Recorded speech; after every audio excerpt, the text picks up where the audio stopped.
Welcome to Therapy, Tech, and Takeout. We're an entrepreneur and therapist exploring how technology is shaping mental health and what it means for how we live, connect, and care for ourselves. I'm Toni Teixeira. I am the therapist. And I'm Jackie Toll. I'm the entrepreneur. Hey, Toni, how's it going this week? What's new with you?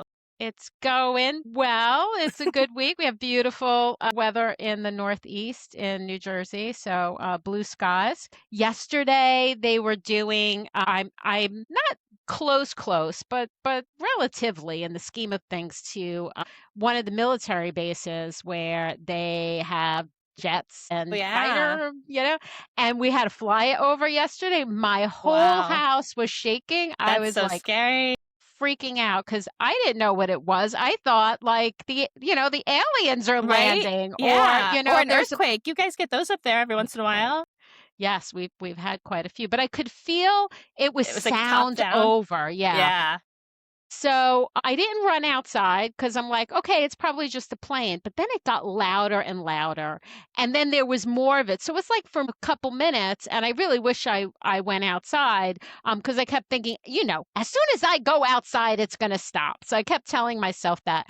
And then of course, I immediately went on Facebook and somebody posted, what's that sound outside, right? In one of the communities nearby. And somebody mentioned that. So I used to work for the Navy, so I was like, "Oh yeah," and they usually will post and let community members know close by about it. So I was kind of bummed that I missed it, but some people took video, so it was really cool to like actually watch Yeah. them go by. But it felt like it was like 2 inches above my house. I mean, like that's how loud it was. It was really, really loud, That's wild. I wonder if but you're going to get very any more of cool. that with the World Cup games coming up your way. Yeah, I don't know. They run their military drills and they have a schedule for that. So this was Yeah. probably one of the drills that they were just happened to be doing. But there were a lot of people who were making assumptions about what it was because Oh, I Trump was bet. in town for the Knicks game. Oh, he was getting an escort. So I love when so I read all the things about Right? all the things that people were making up. And then I went and somebody actually posted the schedule and I checked. It was a real schedule of their kind of Practice. the practices that they do, right? Like their Yeah. drills. That's the Yeah, word I'm yeah. looking for.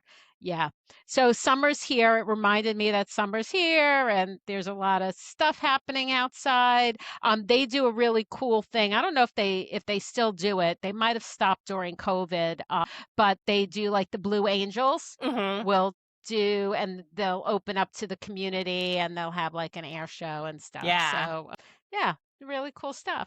I've been to a few of those up. We have MacDill Air Force Base just north of where I live. And especially when the kids were younger, we went to a couple of them and they were just mind-boggling to watch, these No, and right? the They the get so close to volume. each Yeah, and they're other. so close to each other. They're so close to the ground and they're upside down. It's wild. It's really interesting and awe-inspiring to watch. And I'm glad I'm on the ground. Although I definitely would go for a ride in one if somebody offered. Would you? Oh Oh, no, heck it's yeah. too scary for I mean, me. I'd probably vomit and pass out, but I would be there. Those are the two things you're definitely gonna do. Yeah. What's new for you this week? Well, we have a house guest. The kid's cousin is in from the UK, which is a lot of fun. He's a real sweet guy, and he kind of gets us out of our routine of doing the same sorts of things all the time because he wants to see different stuff. So that's exciting. And then he's going to go to some of the World Cup cities and stuff and go around. He's a big football fan. Yes. And yeah, and I loved your post. I can't remember the word now, but I'm like so excited about this thing that you posted about that Allostatic load. allostatic load. Yeah, I'd never heard of it. I'm like, yay! I got to remember Yeah. and put that into my usual speech. But busy as usual. Hopefully tonight I'm going to go see The Devil Wears Prada with my cousin, so that should be exciting. Oh, that'll be fun. We went to go see He-Man over Was it over the good? weekend. It was good. It was a lot of fun. It's campy, but it was Yeah. a cool thing. And I can't wait to hear your review for The Yes. Devil Wears Prada. Did She-Ra make an appearance in He-Man? I can't say. We can't say. I'm not going to No give spoilers. spoilers. I was a She-Ra stan for sure as a little kid. 100%. Well, we Awesome. can go on and on about Right, this because forever. we love Shira in my house too, with the animated series we watched. But the topic today was one that's near and dear and important to me because it really, I think it's that place where mental health and technology really makes us think about ethics and how that technology is going to have an impact on the therapeutic relationship on people who are accessing mental health. So this was really important to me, and Yeah, I'm really curious about your thoughts about the topic. I'll say a little bit about the article. sure. I shared an article. The title was Headway Requires Biometric Verification for Patients and for Providers.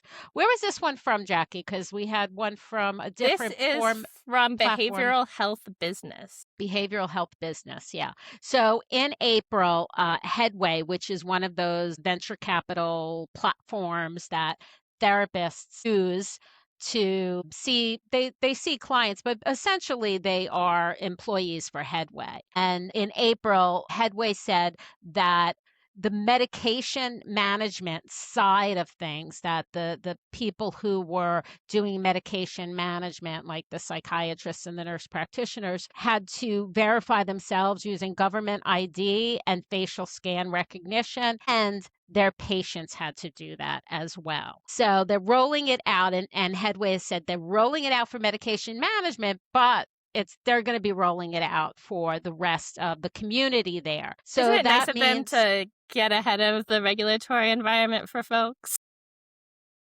I know, You're I like, know. of all the places where people are trying to get ahead of the regulatory environment, like maybe this one isn't the most efficient. Very interesting, though. Really, really pretty shocking, right? To imagine as a patient that data is going to be out there. Well, a couple things before we Sorry. even talk about that. No, I know. But if they don't put the data out there, if they don't comply, they can't use the platform. Yeah, They're like blocked from using the platform. So, for sure. And this is a platform like a lot of people, I didn't really know anything about it. So I hit up the world's best font of information, Reddit, to see what people were saying out there about love it. it. And, I mean, this is yeah.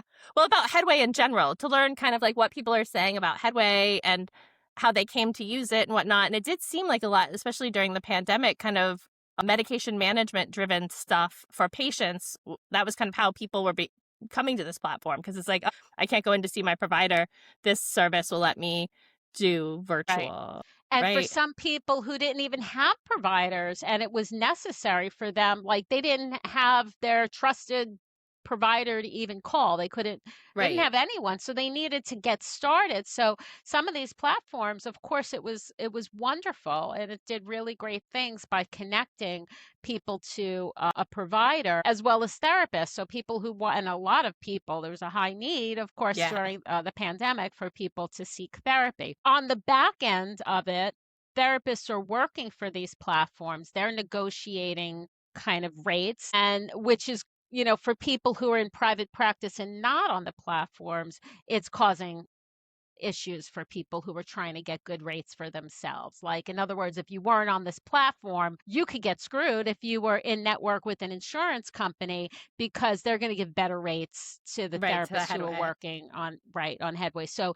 it takes away some choice. Anyway, that's not the topic today. I think we've actually talked about that topic before, but it's really what they're doing and this compliance standard to have people who are being put in a position where they have to give a government ID, they have to submit to a facial scan, and these are issues about privacy, security, and ethics all wrapped up into one.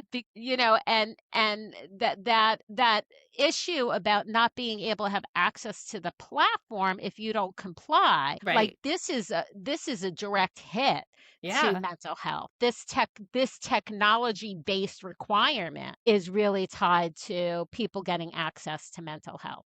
So what are your Yeah. thoughts? Yeah. So I thought it was really interesting. One of the ways it seems like Headway has recruited practitioners is, like you said, by playing into the idea that, hey, for you to get all of your certifications or accreditations to bill for different insurance companies can take months and be really arduous. And then you're probably going to get paid less than if you just signed up with us.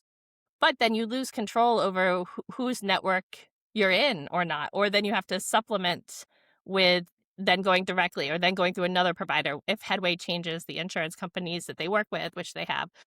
And I thought it was interesting that they said, what was the thing? Basically, it was that like most of their large practice groups are super happy about the change, which made me think, like I wonder if that's the practitioners in those large practice groups or if that's like the executive leadership of those large practice groups being happy about it. Because I have a gut feeling about which one it is. But I also thought how strange it was that they are leveraging sort of this intrusive technology that's rife with issues such as HIPAA compliance and things like that, and data security and whatnot, when forever we've been doing this for remote workers. I've worked for companies that are based in other places, and you have to get on a phone call with HR at the beginning, show your 2 government IDs, and then that person says, okay, I checked that I physically verified that this is you. There's no capturing of that. It's just a person did it, and then you sign the form and you move on. Like, I don't understand why that isn't like the approach that they're running out with, because it's straightforward, it takes no time, and it hedges all of these things. Instead, they're working with a company that Discord doesn't want to work with. Right? Discord stopped using them to verify ages of people who are using the platform because they found security issues with them. So that's kind of scary because Yeah, now we're using that for a vulnerable population. This is a population of people who want access to mental health services. They're a vulnerable population, and they may say yes because they need to say yes, right? yeah. In fact kind of a coerced they're being coerced They don't really have another to choice. do that, right? Because they may not have another choice. Right, your prescription's running out in 3 days. What are you gonna do? Right. You Which, know? we can't bringing us back to, kind of my ethics nerd stuff, like institutional review boards for research ensures that populations that are coerced aren't used. You can't use power and control to get in that you can't get informed consent Right. if you have coercion, right? So that's Makes why like sense. they don't do research on prison populations because they can't really say no. Right. So you have to be careful. If somebody can't say no, then you're really putting them in a position where you're not giving them a choice. Right. And then they're not really consenting, right? So you could see we can go down a rabbit hole. The other thing that concerns me, and we talked about to data before, and what they do with that is sometimes improve systems, right? Mhm. We did one of the podcasts we talked about that, like that was kind of like one of the underlying things. What are they doing with this data? Is any of it kind of matched up with any other data? Is it something that, there's some kind of implicit, thing going on where they're trying to improve some of the systems that they're creating? So, that just speaks more to informed consent. Are people who are consenting even to use the platform saying, okay, I'm fine with this. They can have my picture. They can do the facial scan. What are they really agreeing to? Are there other Right. things that they're agreeing to that they don't even realize that they're agreeing to? Absolutely. And then what is the outside risk too of like government involvement in capturing some of this stuff? I heard a really good podcast over the weekend. I think it was The Daily about what happened in the Social Security office during the beginning of this recent administration and how, they were really trying to use this file called the death file to harass people that they thought were not legitimate citizens. And hearing, like you hear pieces of it, but when you hear from the person that like managed all the databases and the purposes of Right. all these things and stuff, and how just like egregious and wild that is, this makes me think of that too. Because like if you're not only a vulnerable person, but if you're part of a vulnerable population, Right. sharing Uh-huh. this information and putting it out there to a company who you think is protecting you, they're venture capital backed, right? So Right. Right. who knows who's friends with who and who might have access to your information or how your Yeah. High. information might get subpoenaed and leveraged against you in a perfectly legal way or other Right. things. high risk for so many different populations. I mean, let's look at trans clients Yes. who maybe are in the midst of transitioning. Documentation may not look at the same as appearance. Yeah. They're trying to navigate that internally. This is now, something that they have to comply with. And, there could very well be a system that says this is a mismatch, right? Right. So, complying may not be so helpful. So we're putting so many people at risk, and that's addressing, or that's like hitting a mental health issue by putting Yeah. people in a place where they have to jump through hoops now to try to access care. The other thing that I really want you to think about, like, I want you to put yourself in the shoes of the client who loves their therapist and really, really wants to access them. And as soon as you decide, Jackie, if you're the client, I'm not going to do this, I'm not going to put this information in, you've completely lost access to the Yeah. therapist you love. Yeah. Imagine what that's like. No, I can't even. Like, shocking. Now, from the therapist side, as you sit with that, who we love our clients, we care about our clients. We want to be there and we want to be helpful to them. Now, I have to decide too, do I want to deal with my privacy and security? If I don't, I can't work for this platform. Right. I can't work for anyone else. I'm in network with all these providers, but only through Headway. I'll have to go through the whole rigmarole of doing it myself. Yeah. So, my finances are linked to whether or not I comply to this. My whole family may be. And then I may lose my client who I really, really care about. Yeah. And oh, by the way, if you decide to leave and that client follows you, you might have a fight on your hands with Headway because they might try to think you poached that client. Yeah, yeah, Sorry. yes and no, because we'll go back to ethics, and that's an important side note to make, because I do want to talk about the ethics behind this. If I'm forced, if they do that cutoff, then I'm in a position where I'm abandoning my client. That's unethical. It's Yeah. in my ethics that I don't abandon my clients.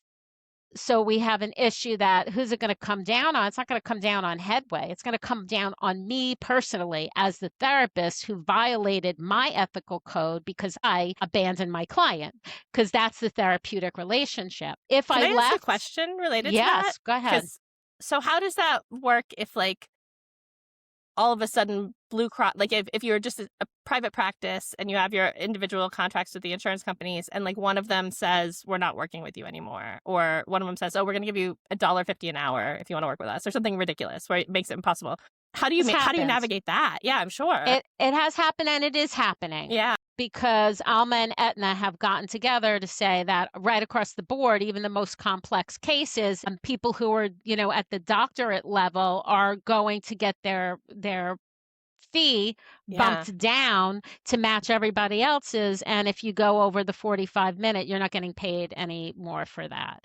So it has happened, and it is happening right now.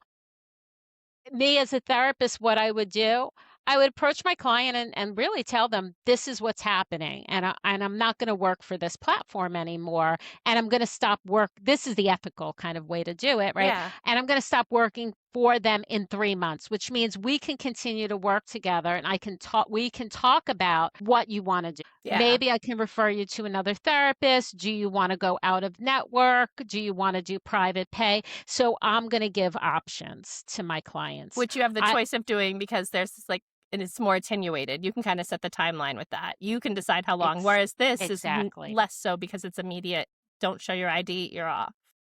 This is abandonment. Yeah. Now, oh my gosh, not only is it an ethical issue, but imagine clients who have abandonment as the issue they're coming to For therapy. real. Yeah. Now you've recreated it. Now they're never going to want to see a therapist. They're really going to carry around more trauma and pain because of this that happened, and they might not even be aware it's happening. Like Yeah. right now as we speak, there may be people who are like, oh, fuck this, I'm not going to do this, I'm not going to put my picture on here, and then realize that they can't get in touch with their therapist, and they have no way to kind of work with them. And as far as taking clients with you, There's no platform, no company, no organization that can tell a therapist they can't continue to work with someone because of this abandonment piece. Because Interesting. we are ethically responsible for our clients to come first. So you can't tell a client that they can't work with a therapist, and you can't tell a therapist that they can't be there for a client who needs them, But right? can they it Because seemed like from the article they tell them that the therapist can't proactively reach out after they leave. Or maybe that was something I read on Reddit. But like do you think they could say that? that's probably something on Reddit that you Yeah. wrote. No, the rules are really clear Good. about that yeah, That's good. yeah. That because I that had me forget worried too. I forget what that there was. I think it was last summer, especially on Facebook. I'm in a lot of therapist groups, and there's a lot of talk about like people kind of fearing that, but the rules are pretty clear about that. And also, I am backed by my National Association for Social Workers, the lobby there, my code of ethics, that I can Yeah. read anyone, the Act while I'm reading that, because that really is what comes first for me Yeah. and so important. So like the this really does speak to the therapeutic alliance and the relationship that you have. They are essentially interfering with that relationship, Yeah. which is unethical from the get-go. Absolutely. Really interesting. I had one of the suggestions I saw, which made a lot of sense to me, although, does seem difficult in execution, was that idea of, if therapists went together to put a platform together that wasn't private equity owned, that had ethics and the heart of like the actual process at the core of it. But I think the guy estimated it would take like 30,000 practitioners putting in a few $100 each to kind of get the economic threshold that you'd need to be able to build out something that would be competitive, basically, which seems like a pretty high hurdle to hit. But it is that difference, right? Like private equity, venture capital, these things are like a very few people putting in a ton of money. And the easy shortcut way to think about getting around that is a lot of people putting in a little money towards the solution. But, who's going to be able to do that when you're working a job where you're getting paid less and less and have, less bandwidth to do stuff with? Yeah, I mean, and just putting in the few dollars, someone still has to do all the work behind it. Like it's Yeah. not just about money. It's, No. is that enough money really after you put it in to really hire the people and create the systems that a big company like, Headway can do, and the marketing and all of that goes along with it. I don't know. Yeah. I don't know I don't how know. that could be done, that just like the number of hours and money that goes into that. Yeah. So it's really hard. I mean, it's really hard being in private practice as it is. I think that the Headway, the kind of the thought to make it easy and accessible to people sounds really good, but Yeah. I think that it's really a slippery slope. There are therapists who are able to make some money on Headway, and that's great. I mean, I'm never going to tell anyone that, they should do things differently. Like, who am I to say that you shouldn't be on this platform and working there? And I did. I worked for Headway. I guess it was during the pandemic, and they were brand new. They sounded really great.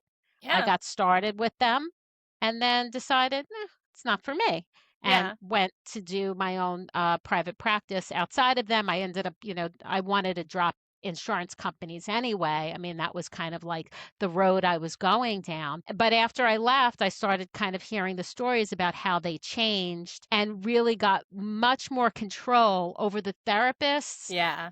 over the clients who were coming to them, and so things really changed. So I think in the beginning there was a lot of Yeah. thought put into how to make it more accessible to people, but something happened along the way, and maybe it has to do with dollar signs. Usually it does. Usually it does, making more money. Yeah. So and I see, so we didn't really talk about they're why they're doing this, like the Yeah. plus of verifying patients.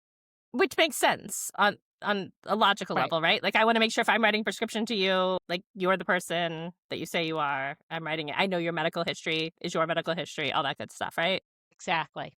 Exactly, right. right. which is But all they well might and be good. But you could look at my driver's license for a second and see that it's me and not record it right, and be like, right, "Yep, saw exactly. that and verified it as a professional with ethics." And that's what I do, right? So I Yeah, have a private practice. I want to know what my, my client's ID. I do have them download a picture of their license that is on my HIPAA secure network, yep, my EHR, and I have it there because I have their address, I have their picture, and I can verify. And I also verify every time I see them that it's them, right? yeah, Because I've seen them before, and also kind of like the first time I'm meeting them, I have it from them yeah, filling out their paperwork.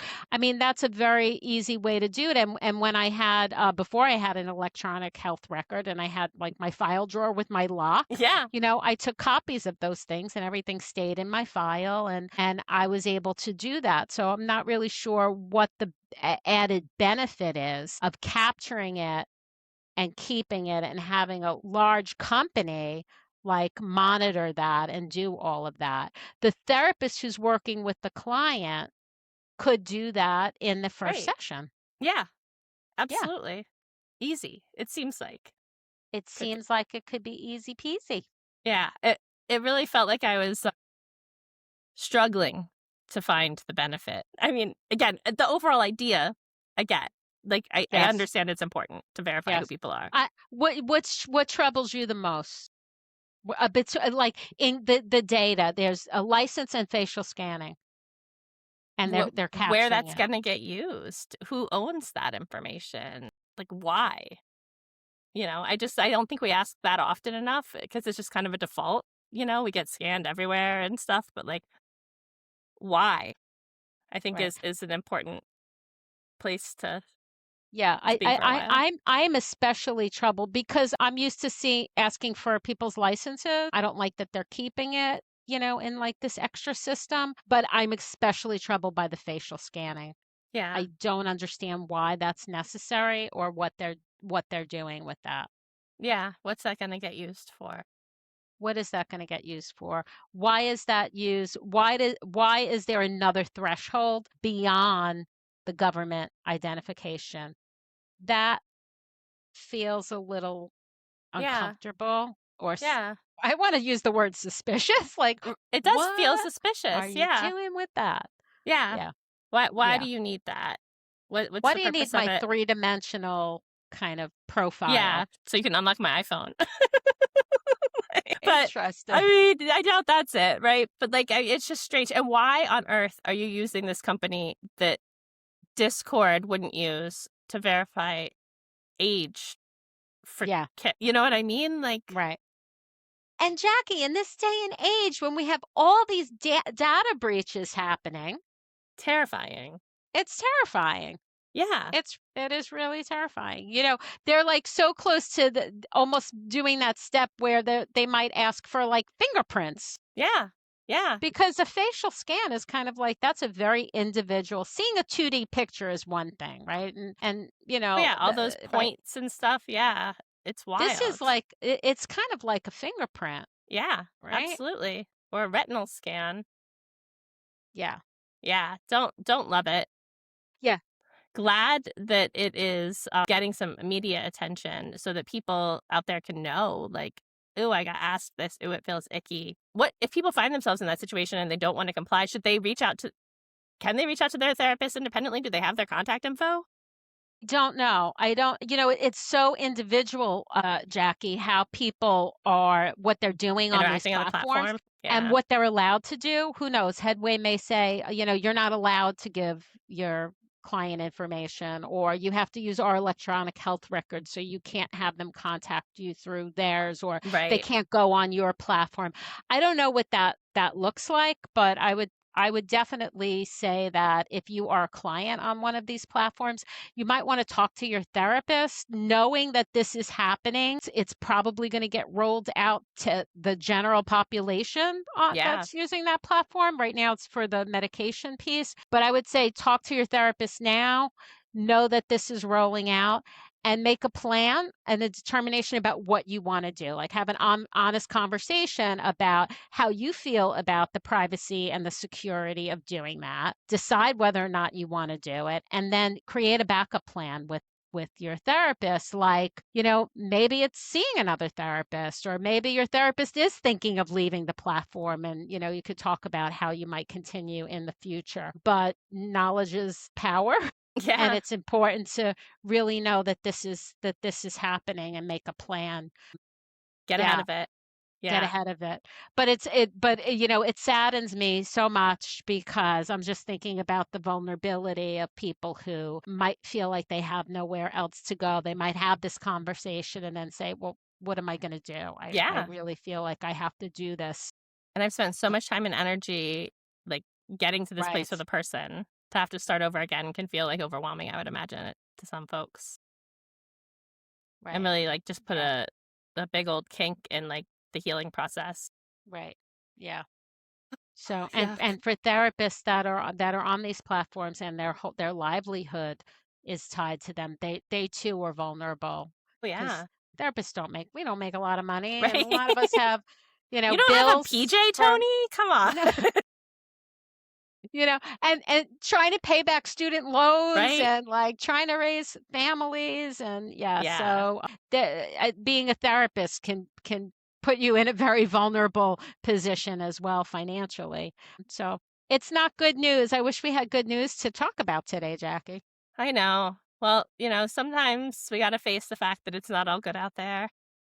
Yeah. And at least, if we can reach anybody who can get ahead of this and not have it happen as like, a decision at the last minute where they feel cornered, to get ahead of it, talk with your therapist. If you go, I'm assuming this mostly applies to people who go to therapy through insurance, or does it apply to Yes. everybody? Yeah. Yeah. So if Most you use most of the insurance people. for your therapy, have a conversation with your Right. therapist about those like contingency plans of things that could happen, regardless of Right. what platform Well, they're on or yeah, on a platform, I think. I think in therapists who are in private practice and they're working individually, they might, they'll they'll they work have with more their clients and flexibility. they have more flexibility. Exactly. Thank you. That's the word. Yeah, no, that makes sense. I'm Yeah. learning all about all of this. I've not ever really gotten into the business side of your business, but I think it's super interesting. This part of it's really depressing, but hey, it's a big problem, and Mhm. somebody out there needs to come up with a big solution.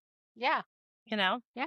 add it Yeah. to the Well, list. yeah, one of the things is the getting ahead, I think, is so important because I do see that someone's going to sign on for their session that day and be cut off from their therapist. So I really urge people to really get ahead of this and to talk about it. And I don't know if we can protest. I don't know how the Headway therapists feel about, Right? Yeah. saying, "Hey, this is a problem. This is putting my ethical standards on the line and my licensure on the line by breaking the therapeutic alliance, by abandoning my clients, by kind of creating this." But if there's a way to do that, I would really urge the Headway therapists to think about how they can get this information to the upper echelons Yeah, in this seriously. company. Yeah. Yeah, get some attention going. I think it's so wild too. I saw one of the podcasts I listened to, one of the guys who's a regular guest on it, him and his wife just had twins, and they spent like a bunch of time in the NICU, and the insurance wasn't paying it. And he had like an $80,000 bill for like one day or whatever for the two kids. And because he has a platform and complained about it loud enough, like it got resolved. But like, what about all the people out there that don't have the platform? You know, this kind of makes me think of that too. It's like, these vulnerable people don't necessarily have a platform to say how wrong this is. But hopefully, yeah, if the therapists and the patients could say, hey, we're going to take this week and we're not going to do anything on Headway, that might get some people's attention. Yeah. We'll I keep like it. talking about it. I like it too. It's Awesome. good Well, talking to you about this yeah, topic. thanks so much, Toni. I really appreciate learning all Right. about all this. It's sad, but hopefully we can get ahead of it for some folks for sure. Yeah. So, Thanks. yeah, thank you. Don't forget to, if you like the episode, leave a comment in the reviews, or don't forget to like and subscribe and share it with a friend. Love to talk to you guys, and we'll talk next week. Take care. Take care. Bye, guys. Bye.